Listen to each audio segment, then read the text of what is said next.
अनंत अंबानींचं तिरुपती बालाजी मंदिरात केशदान परंपरा जपत केलं मुंडन. देशभरातील भाविकांचं श्रद्धास्थान असलेल्या तिरुपती बालाजीच्या दर्शनाला देशाच्या कानाकोपऱ्यातून भाविक जात असतात. महाराष्ट्रातूनही दरवर्षी मोठ्या संख्येनं भाविक तिरुपती दर्शनाला जातात. त्यामध्ये उद्योगपती, सेलिब्रिटी, राजकीय नेत्यांचा समावेश असतो. आता नुकतेच Reliance इंडस्ट्रीजचे executive director Anant Ambani यांनी तिरुपती बालाजी मंदिरात जाऊन दर्शन घेतलं. आपल्या भक्ती आणि धार्मिक आस्थेबाबत अंबानी कुटुंबियांचा नेहमीच उल्लेख होतो. त्यामध्ये अनंत अंबानी हेही तेवढेच धार्मिक आणि श्रद्धाळू असल्याचं पाहायला मिळतंय. लालबागचा राजा गणेश मंदिर असो किंवा आता तिरुपती दर्शन, कारण तिरुपती दर्शनानंतर त्यांनी येथील पिढ्यानपिढ्याची परंपरा जपत आपल्या केसांचं दान केलंय.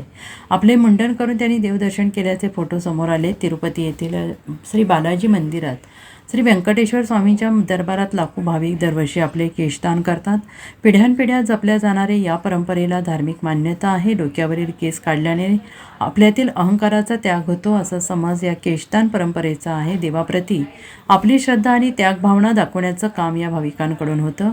गर्भश्रीमंत उद्योगपती अनंत अंबानी यांनी देखील याच परंपरेचं पालन करत मंदिर परिसरात मुंडन केलंय, आपले केशदान केलेत. आता अनंत अंबानी यांचे मुंडन केल्याचे आणि तिरुपती मंदिरात दर्शन घेतानाचे फोटो सोशल मीडियावर व्हायरल झालेत. या फोटोवरून नेटिझन्स आपली प्रतिक्रिया व्यक्त करत आहेत. Bureau report.